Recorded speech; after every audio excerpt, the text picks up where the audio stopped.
Hi, welcome to our channel where we share the most intriguing stories.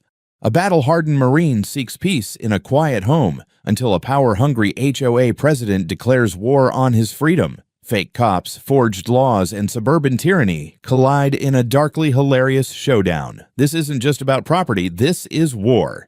I bought this place for the silence. After spending nearly 2 decades in the Marines, I didn't want a cul-de-sac full of cookie-cutter houses or a tightly packed suburb with block parties and kids selling lemonade on every corner. I wanted space, a backyard big enough for my dog, Moose, to stretch his legs, and neighbors far enough away that I didn't have to wave at anyone unless I chose to. So when I found this small workshop-style home on the outskirts of Austin, tucked just beyond the edge of a planned community, I knew I had found it. A little beat up, a little sun-worn, just like me, but solid, defensible, mine. I moved in 5 years ago, and at first, things were quiet. Too quiet, maybe, but after what happened a couple of years back, when a junkie broke into my place while I was at work, tore the place apart, and damn near killed Moose, I welcomed quiet like an old friend. That break-in changed everything. The next day, I installed reinforced locks, motion-detecting lights, face recognition cameras, steel core door frames, and a panic system that links directly to the sheriff's office. Call me paranoid, I don't care. I sleep better knowing I'm the hardest target on this road. The irony is, I never thought the real threat would come from the HOA across the street. Maple Ridge, they call themselves. Sounds like something you'd see on a box of pancake mix. Their entrance is grand. Faux stone walls, manicured hedges trimmed like they were done with dental floss, and a fountain that's lit up at night like the damn Bellagio. I'm not part of Maple Ridge. My property was zoned separately, bought directly from the previous owner, and clearly marked outside their jurisdiction. That was part of the appeal. No HOA, no rules, no one to tell me what color to paint my shed or when to mow my damn lawn. But then came Karen. Karen Walker moved in about 3 months ago and wasted no time making herself known. Short blonde bob, always in pristine athleisure, and the kind of posture that screams, "I have a clipboard, and I will use it." Within 2 weeks, she got herself elected president of the HOA. Within 3, she started poking around properties near the edges, including mine, preaching something about a moral jurisdiction radius, or some kind of suburban gospel I didn't ask to hear. The first envelope came a week after that, typed, sealed, and stamped with the official Maple Ridge HOA logo. I didn't open it right away. It wasn't addressed properly, just resident, and I figured it was junk. But curiosity got the better of me. Inside was a polite but firm notice of inclusion opportunity outlining a one-time voluntary onboarding fee of $1,200, followed by monthly dues of $150. It listed benefits like community cohesion and aesthetic alignment. I tossed it in the shredder. The next week, I found a handwritten note under my windshield wiper, written in perfectly rounded cursive. "We noticed you haven't responded to the welcome packet. Your formal grace period ends on the 15th. We hope you choose to be part of our values." No signature, just a little HOA logo sticker in the corner, like a smug little stamp of authority. I laughed. I really did. Out loud, right there in the driveway. I figured it was some kind of neighborhood overreach, maybe a mistake. My property records are ironclad. I checked them when I bought the place, and again, after the break-in. Everything's filed and certified. No overlap, no ambiguity. I was outside the lines, and that was that. Then came the invitation. It was hand-delivered. One of the neighborhood teenagers walked it up the driveway, handed it to me like it was a subpoena, then scampered off. The envelope was embossed. The letter inside read like it was written by a cult. All talk about enfolding the outlier into the fabric of our thriving collective, and an obligatory assembly of proximate participants scheduled for Friday at 7 p.m. I was listed by name as the subject of agenda item number 2, forced inclusion under precedent-based community mandate. That was the first time I felt a little tick of annoyance in the back of my skull. Not concern, not yet, just that tingle you get when someone tries to piss on your boots and call it rain. I didn't go to their little assembly. I had better things to do, namely reorganizing my tool bench and giving Moose a bath. But that didn't stop them. Over the next week, I started getting HOA newsletters stuffed in my mailbox, flyers. notices of delinquency taped to my garage. Some genius even left a laminated placard on my door that read, "Failure to comply with community standards may result in corrective oversight procedures."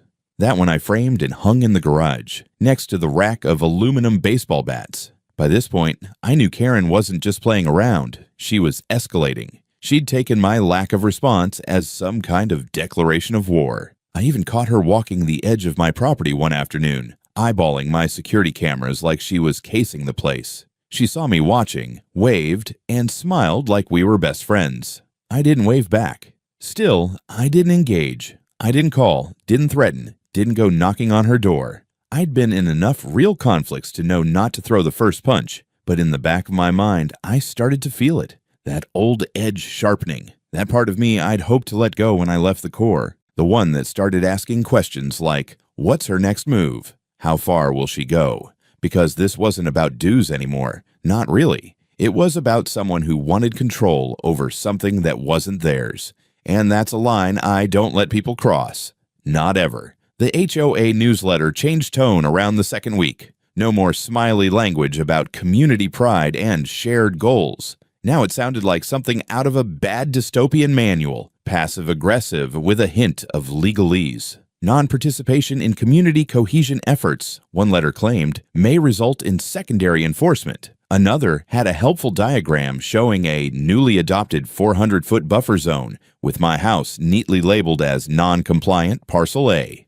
They'd even color-coded it in red. I wasn't sure if I was supposed to be embarrassed or impressed. They had clearly spent some time making me into the villain in whatever self-important HOA PowerPoint presentation they were passing around. Still, I kept my cool. I reviewed my deed again, checked the county land registry online, confirmed what I already knew: my property had zero overlap with Maple Ridge. Zero. Full independence, confirmed and notarized. So I did what any normal person would do. I printed out all the documentation, highlighted the relevant portions, and mailed a certified letter to the Maple Ridge HOA address, along with a little handwritten sticky note. Please stop bothering me. This house is not, has never been, and never will be part of your association. Kindly shove your buffer zone. Okay, I didn't include that last line, but I thought about it. A lot. I figured that would settle things.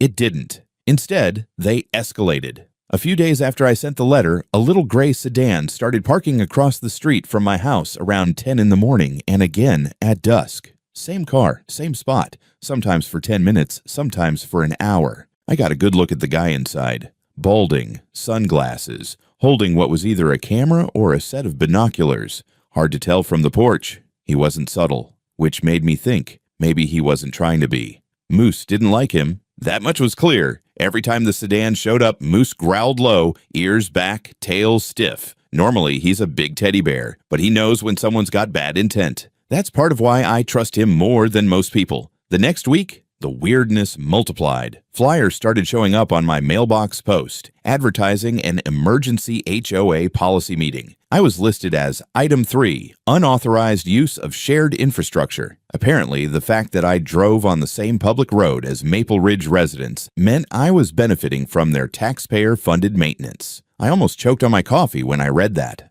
I live in Texas. We don't tolerate people laying claim to public roads like it's feudal England. But there it was, in writing, complete with proposed road use contribution fees. That one earned a spot on my fridge, right next to Moose's vet appointment magnet. I started getting approached by residents. Not confrontationally, not yet, but with that curious, neighborly, we're just trying to understand energy that always hides a demand. One woman in a yoga outfit stopped me at the gas station and asked if I was the guy who won't join. Another told me that it's not about control, it's about unity. One even said, Karen's trying to help you, you know. You'd be safer with us. Safer. That word stuck in my head like a splinter. Safer from what exactly? That weekend, someone started walking the perimeter of my property at night. I caught them twice on camera. Once a shadowy figure near the backyard fence line, once pacing slowly along the gravel by my garage. Hood up, face turned away from the camera, flashlight in hand. They never came close enough to trigger the floodlights, but it was enough. I added 2 more IR cameras and set Moose to sleep in the foyer. Then came the kicker. I walked out to my truck one morning, Monday, around 7:30. and found a laminated card under my windshield wiper. Final opportunity notice. Failure to engage in voluntary onboarding will result in administrative proceedings under the President Inclusion Mandate. Meeting scheduled Friday, 7 p.m. HOA Clubhouse. Attendance required. Attached with a paperclip. A printed photograph of my house, clearly taken from the street, with the words subject property printed in red across the front door. That wasn't just annoying anymore. That was intimidation. I took the whole bundle, scanned it, filed a report online with the county clerk's office, and forwarded it to my buddy Sean, a deputy I knew from the sheriff's department. Sean called me that night. "Dex, what the hell's going on over there?" "Your guess is as good as mine," I said. "You ever heard of something called a President Inclusion Mandate?" He snorted. "Sounds like something a drunk law student made up during finals. You want me to come out there?" "Not yet," I said. "But I've got a feeling I'm going to be real glad I installed all those cameras." "You think they'll push it?"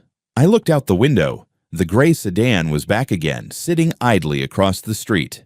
"Yeah," I said. "I think they're just getting warmed up." I was halfway through fixing the tension spring on the garage door when they came. It was just past 8 in the morning, early enough that the dew hadn't burned off the lawn yet, but late enough that most normal people were already at work or sipping their coffee in peace. I was in work boots, cargo pants, grease on my forearms, Moose laying nearby, chewing on a shredded tennis ball. Another normal morning. Then I heard the knock. 3 loud, deliberate thuds. Not the casual tap of a neighbor or a delivery guy. This was the kind of knock that says, "Open the door, or we'll find a way in." I checked the side monitor mounted above my workbench. I've got full perimeter cameras, all angles, and when I switched to the front porch view, I paused. 3 men stood on my porch, all wearing black tactical-style uniforms with reflective vests. The words Community Enforcement Division were stitched across the chest, like they were trying real hard to look official. 2 had sunglasses on. The third,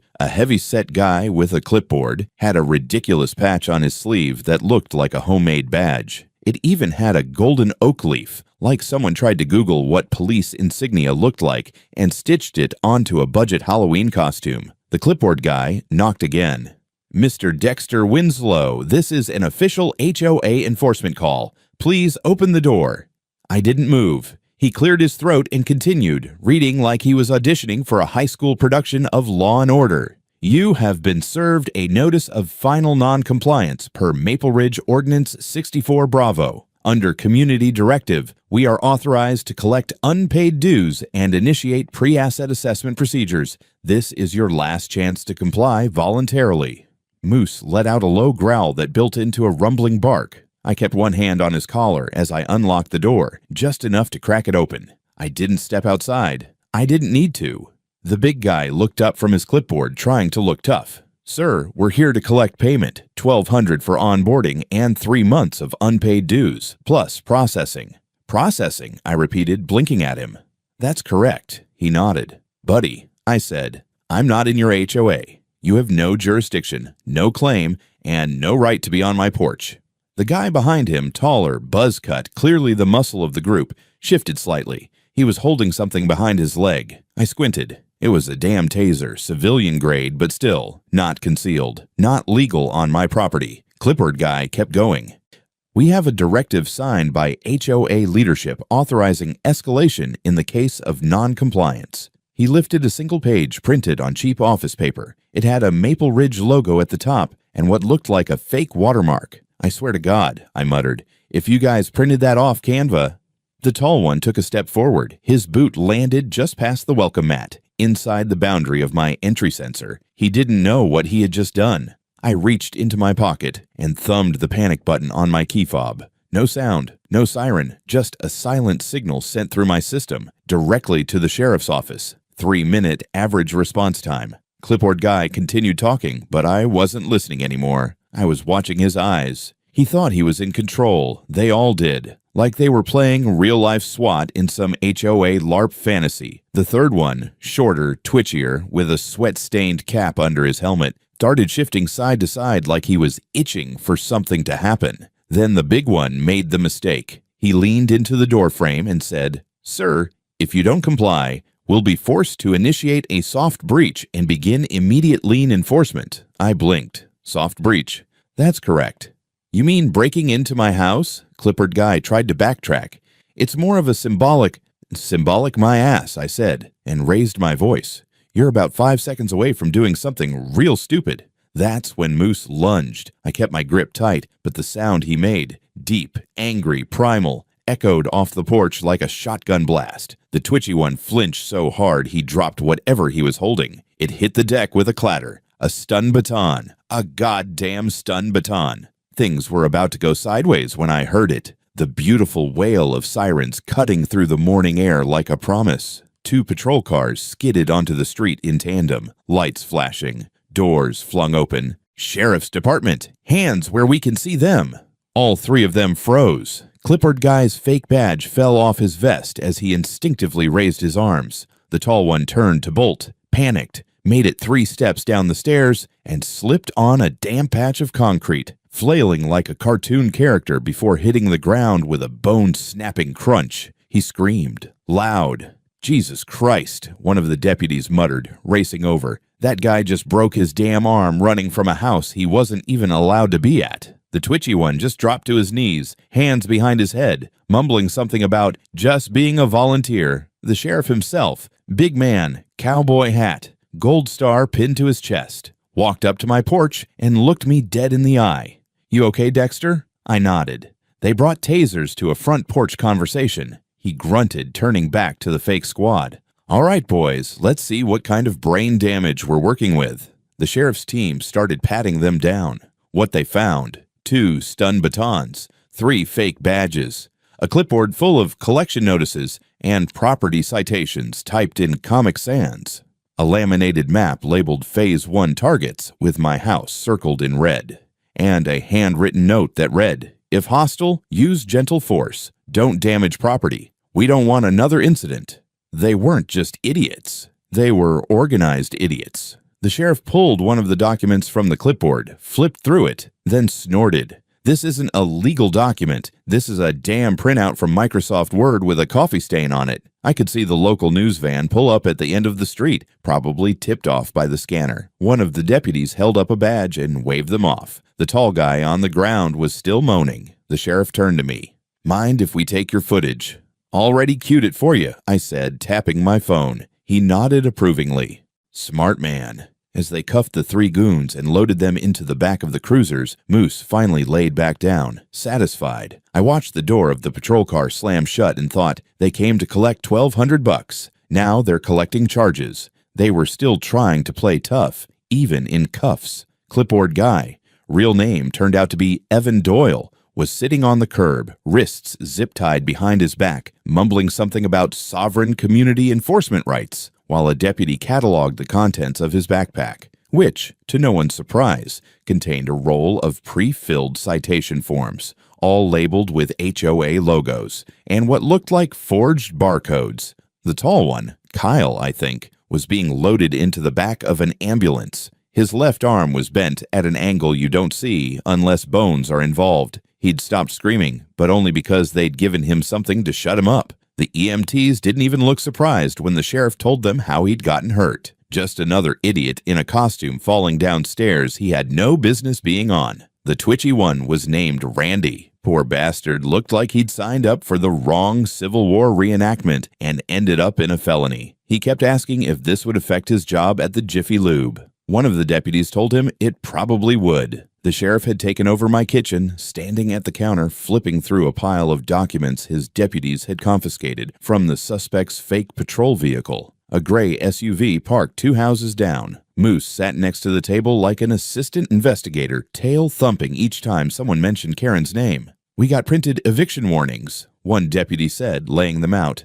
12 copies, all pre-addressed to houses in the neighborhood, including this one. Same HOA seal on each, another added. Looks like they bought a bulk stamp kit from Amazon. There was a manila envelope marked Phase 2 that caught my attention. I asked if I could take a look. The sheriff nodded. Inside were 8 pages, names, addresses, amounts owed, and handwritten notes like avoid confrontation, dogs, and previously threatened legal action, escalate gently. At the bottom of each page, prepared by Enforcement Committee, authorized by K. Walker. Well, the sheriff muttered, setting the pages down. Looks like your Karen's been busy. I leaned against the counter, arms crossed. "So what now?" "Now," he said, "we figure out who else knew about this little cosplay patrol, because I guarantee you, these three didn't come up with this idea on their own." He was right. These guys were too sloppy to build a scam this layered without someone holding the leash. They hadn't just printed a few fake letters. They had full uniforms, purchased online, customized with name tags, clipboards with HOA letterhead, fake parking citations, ID cards with barcodes that scanned into a website. One the sheriff's tech guy discovered was hosted on a Wix page titled civicguardpro.us. "Wix," the deputy said, holding up the laptop. "Wix, man, I'm begging people to at least commit their felonies with Squarespace." The SUV had more inside: a duffel bag full of zip ties, 2 sets of rubber gloves, pepper spray, an open box of door-hanging violation tags, the kind real city inspectors use. But these were labeled Community Enforcement Zone, with checkboxes for things like unauthorized paint color, lawn nonconformity, and, my personal favorite, vibes inconsistent with neighborhood aesthetic. I almost laughed, but then I saw the last form. It was a notice of lien. It had my name on it, my address, and a bold black title, "Pending Property Seizure Authorization, Maple Ridge HOA." It was signed, actually signed, by Karen Walker. My chest went tight. I wasn't angry. Not yet. That came later. Right now, I was calculating. The sheriff was already 2 steps ahead. He turned to his senior deputy, a square-jawed guy named Becker, and said, "Get a team over to the Maple Ridge Clubhouse. I want the HOA's internal records, every printed agenda, email, budget ledger. I want it all." Becker nodded and walked off. The sheriff looked at me, eyes sharp. "You okay, Dexter?" I nodded. "I've dealt with worse." He gave me a grim half-smile. "Yeah, but this time you get to watch us clean it up." He turned back to the SUV, "and I'm gonna enjoy every damn second of it." It took another hour to finish the search. They impounded the vehicle, boxed up the contents, and taped off the area like it was a crime scene, which, at this point, it legally was. Before they left, the sheriff handed me a printed acknowledgement form, along with a card. "If you remember anything else, or if you get more of these fake notices, call me directly." I took the card and shook his hand. His grip was firm.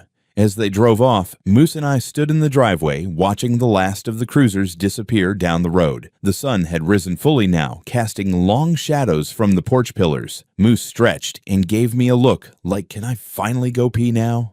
I scratched behind his ear and smiled. "Yeah, buddy, let's water the lawn. Maybe we'll even break a community ordinance or two while we're at it." By the next morning, Maple Ridge looked less like a picture-perfect community and more like a crime scene politely trying to hide its shame. There were unmarked cars parked outside the HOA clubhouse, suited investigators going in and out with laptops, boxes, armfuls of files. Someone had draped a blue tarp over the HOA's community bulletin board. I assumed to keep the public from seeing the stack of enforcement citations pinned there with thumbtacks like twisted art projects. I wasn't invited to the initial warrant execution, but the sheriff kept me in the loop. Turns out, Karen Walker wasn't just behind the curtain. She built the stage, cast the actors, and directed the whole damn show. She hadn't just given the green light to the fake patrol. She had created an internal security oversight committee without board approval, used HOA funds to purchase uniforms, gear, and even the SUV they were using, forged a letter from the city clerk's office stating that properties within a proximity impact radius could be provisionally governed by Maple Ridge pending legislative adoption. It was impressive in a deeply illegal kind of way. And it got worse. They found the receipts, literal receipts, from hardware stores, printers, tactical supply outlets, all tied to the HOA's shared debit account, the same account that was supposed to be used for landscaping, pool maintenance, and mailbox repairs. Karen had authorized every transaction. Her signature was on all of them. That was enough to get 2 more people arrested that afternoon. The HOA treasurer, a squirrely guy named Brent, who always wore sweaters even in summer, and her compliance director, a retired insurance adjuster with the personality of drywall, named Linda. Both claimed they were just following orders. Of course they did, but the paper trail was solid. Brent had moved over $20,000 into an unlisted special projects fund, while Linda had emailed the patrol instructions for each target property, including mine. At this point, the HOA board was imploding. 2 other members resigned the moment the sheriff's team walked into the clubhouse. Another had already left the state 2 weeks prior. Vacation, they claimed. I wouldn't be surprised if they just kept driving. Meanwhile, my house was turning into a minor media hub. Reporters kept driving by, some stopping to ask questions. I declined most of them, but one guy from a local station asked me what I thought of the situation. I told him, some people build fences, others build empires. Karen built a damn HOA dictatorship and ran it like a soap opera villain. He laughed. I didn't. That night, I got a call from Sean, my buddy at the sheriff's office. You might want to be home tomorrow morning, he said. There's a meeting happening, and you'll want a front row seat. I didn't ask questions, just set my coffee maker and made sure the cameras were recording from every angle. The next day, just after 9, the sheriff and 3 deputies walked up the freshly mulched path to the Maple Ridge Clubhouse, flanked by a representative from the district attorney's office. Local residents stood nearby, pretending to be busy with dog walking or jogging while clearly eavesdropping. Karen had scheduled a community clarification session. I assume she thought she could spin the whole thing as some minor misunderstanding. Her signature move, charm, deflection, and guilt-tripping, all with a smile as tight as a piano wire. She walked out onto the clubhouse steps in a white blazer and HOA pin, like she was about to accept a Lifetime Achievement Award. A podium had been set up. Cameras were rolling. I stood across the street, arms folded, next to Moose. He was panting like it was entertainment. Karen tapped the microphone. I want to personally apologize for any confusion caused by recent security measures implemented by our committee. That was as far as she got. The sheriff stepped up, unfolded a printed document, and calmly said, Karen Walker, you are under arrest for criminal impersonation, conspiracy to commit fraud, misappropriation of funds, unlawful detainment conspiracy, and unlawful use of municipal identifiers. Please place your hands behind your back. She blinked once, twice, then laughed. You're kidding. This is a mistake. He wasn't. Karen tried to step back, but the deputies were already on her. They didn't shove. They didn't have to. The tension in her face cracked for just a moment as they cuffed her in front of everyone. Cameras clicked. Gasps. Someone, I think it was the woman with the Pomeranian, actually cheered. Karen turned toward the crowd, trying to salvage something. This is political. They're targeting me for trying to protect this community. No one responded. Someone filmed her being walked down the clubhouse steps and into the back of the cruiser. She didn't struggle. She just stared straight ahead, like her mind was somewhere else. Maybe flipping through alibis, or wondering how fast her lawyer could make this go away. Spoiler alert, not fast enough. The sheriff looked over at me as the door shut and gave a small nod.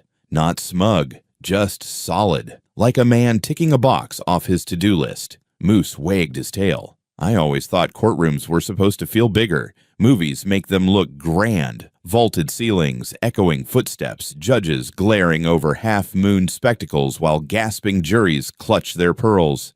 Reality? Beige walls, bad lighting, fluorescent buzz that could fry a mosquito midair, and a smell somewhere between floor wax and bureaucratic despair. Karen sat 2 rows ahead of me, back perfectly straight, blazer freshly pressed. She looked like a PTA mom on trial for insider trading, not for impersonating law enforcement, orchestrating a fake paramilitary HOA squad, and nearly getting someone electrocuted on their own front porch. But she still had that look, like the room owed her something. Her lawyer, some slick-haired suit from Houston, was whispering in her ear the entire time, probably telling her to keep her face neutral, not to react. She didn't. Not when the charges were read out. Not when they introduced evidence. Not even when the sheriff handed over a USB drive full of footage showing her officers threatening to breach my front door with a taser and a Word document. She didn't flinch. Until the DA played the audio recording. That's when she blinked. It was a phone call, recorded just a week before her arrest. Her voice, unmistakable, crisp as day. Look, we both know this isn't a big deal. If you can misplace that complaint packet, there's 10 grand in it for you. Hell, I'll even throw in a landscaping contract. The room went still. You could hear someone clear their throat 2 rows back like they regretted breathing. Karen's lawyer stood up so fast his chair nearly toppled. He objected, obviously, claimed entrapment, claimed it wasn't authenticated, claimed a dozen things that all sounded desperate. Didn't matter, because right after that, the prosecution introduced Thomas D. Vickers, city clerk, longtime municipal employee, and now star witness number 2. Turns out, Thomas had been very cooperative once the sheriff's office traced a string of falsified city documents back to his login credentials. He'd signed off on 3 separate buffer zone authorizations, all fake, all delivered to Karen with gold seal stickers purchased from an office supply store. He'd received several thousand in consulting fees from a shell HOA fund Karen had established 6 months prior. One of the payments had the memo line, "Map Alignment Services." Map alignment. Thomas didn't even try to deny it. When called to the stand, he looked like a man halfway through a nervous breakdown and just trying to land softly. He admitted to signing the forms, admitted to backdating official stamps, even admitted that he'd suggested the term precedent inclusion mandate because it sounded official but vague. By the time he was done testifying, Karen looked like someone had dumped a bucket of cold water down the back of her spine. Still composed, but barely. The DA's office hit her with new charges that afternoon. Attempted bribery of a public official, criminal conspiracy with a government employee, wire fraud, use of falsified municipal credentials, perjury for prior statements on HOA documentation. And just like that, her neat little neighborhood power play had become a federal case. She tried to pivot, claimed she had been misled by her board, claimed she didn't know the documents were fake, claimed she was the victim, manipulated by overzealous volunteers who took her community vision too far. Didn't work. They had emails, dozens of them. Karen Walker, Maple Ridge HOA to Thomas D.V. City, Austin. Please make sure the seal looks real this time. I don't want another neighbor checking boundaries. Another. Send the doc by Friday. We have a target resisting inclusion and I want to make an example. One of the jurors actually rolled his eyes when that one was read aloud. The DA ended that session by requesting Karen's bail be revoked, citing risk of flight, intimidation of witnesses, and active efforts to obstruct justice. The judge didn't hesitate. Bail revoked. Karen was cuffed right there at the defense table. She didn't cry, didn't scream, but her mouth twitched, just once, like she'd bitten down on something bitter and couldn't spit it out in public. I watched her being led out of the courtroom with the same calm I used to feel clearing a weapons cache in hostile territory. Calculated, focused, clean. Outside the courthouse, a couple of reporters tried to stop me for a comment. I gave them the same line I'd given the last ones. Some people build fences, others build lies. She tried to enforce both, and neither held up. Then I got in my truck, turned the key, and drove home. My inbox dinged as I pulled into the driveway. New email from the sheriff's office. Subject line, Maple Ridge HOA. Disbandment order in progress. I sat there for a moment, staring at the screen. Then I opened the door, let Moose hop out, and we walked inside. Courtrooms don't usually erupt in applause. It's frowned upon, apparently. But when the judge read the verdict and the sentence that followed, someone in the back, maybe one of the Maple Ridge residents who'd spent the last year being bullied by letters with Comic Sans headers, let out a single sharp clap, then another, then a murmur. And finally, when the gavel came down, the gallery burst like a shaken soda can. 10 years. No parole. Karen Walker, suburban queen, moral guardian of perfectly trimmed hedges and aesthetic values, was going away for a full decade. Not probation, not community service, not house arrest in a nice condo with avocado toast and Netflix. 10 actual years. Federal time. No HOA newsletter editing privileges where she was going. The judge had made it crystal clear. Her actions weren't well-intentioned overreach, as her defense claimed. They were calculated, coercive, and dangerous. The fake police squad, the intimidation, the forged documents, the bribery, all of it was presented like a machine she built from scratch and then unleashed on the community under the guise of order. I was called to the stand earlier that morning. I didn't say much, just confirmed the timeline, handed over my security footage, and read out loud one of the fake notices they'd taped to my door. Failure to integrate may result in property reclamation proceedings. The judge raised an eyebrow at that one. Reclamation? I just nodded. Apparently, they thought HOA bylaws outranked the U.S. Constitution. That got a chuckle from someone near the stenographer's desk. The prosecution played the audio again. Karen offering a bribe to the city clerk, like she was ordering lunch. The courtroom was silent. She still didn't flinch, but the jury did. I could see it in their eyes. The disbelief had been replaced with something else. Not just condemnation, contempt. Then came the surprise witness. One of Karen's former officers, Randy, the twitchy one, had flipped fully. Showed up in a tie that didn't match his shirt, and a fear of public speaking so strong, I thought he might pass out. But he brought receipts, literal ones, copies of memos Karen had handwritten, a list of priority violators, voice memos she sent during their little HOA raids. One clip. Don't let him talk circles. Stand firm. He's military. They respond to dominance. That one hit a little different. By the time closing statements rolled around, the defense had been reduced to begging. They claimed Karen had been under pressure to protect the neighborhood, that she'd simply made errors in judgment. The prosecutor, in contrast, stood calmly and said, Karen Walker didn't make errors. She made decisions, repeatedly. And those decisions turned a voluntary organization into an extra-legal enforcement racket with fake cops, forged warrants, and intimidation campaigns. That's not a mistake. That's a conspiracy. Bang, bang, bang.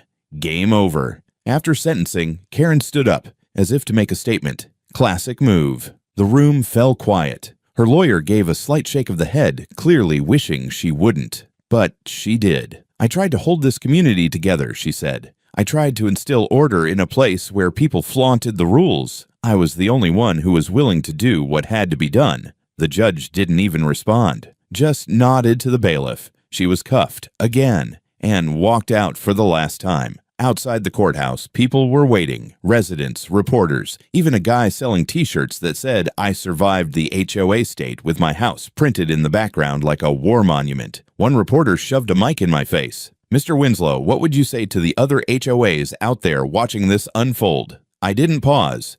Enforce flowers, not fascism. Later that evening, I got a call from Sean. He sounded relaxed. The tension we'd all been living under had finally broken. She's booked. Processing now. Cell block 9. I asked, any chance she tries to run a HOA from inside? Sean laughed. Only if she can get the cellmates to agree on a paint color. They took the sign down last week. The one that used to hang at the entrance of Maple Ridge, that little wooden archway with fake ivy, and the carved slogan, a community of harmony. Someone had painted over the harmony part months ago, replaced it with hell. I never found out who did it, but I sent them a 6-pack anyway. After the sentencing, the fallout was biblical. The HOA board, gutted and leaderless, tried to hold an emergency meeting. It turned into a shouting match that ended with someone throwing a plastic chair and another guy storming off yelling about bylaws and divine judgment. The county issued a formal audit. Turned out half the HOA's infrastructure fund was gone. Landscaping vendors hadn't been paid in 3 months.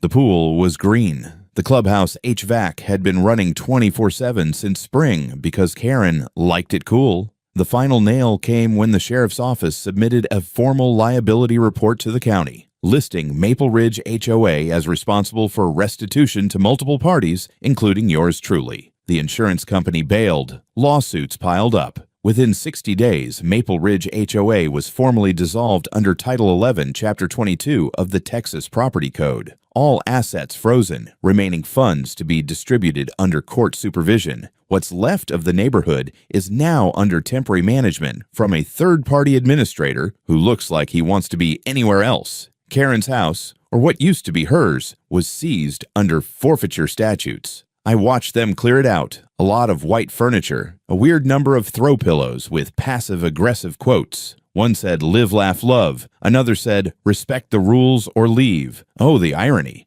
The property was auctioned off to a commercial developer. Last I heard, they're planning to build a duplex. Something modern, sleek, non-HOA. As for me, I took the settlement. $350,000 in damages, legal fees, and what the judge called psychological torment due to HOA paramilitary activity. I used some of it to expand my security system, tripwire detection, upgraded camera feeds, full thermal overlays, and a new reinforced front door made of aircraft-grade aluminum. I also bought a bigger truck. The rest went into a new business, Vigilant Consulting, Homeowner Defense Solutions.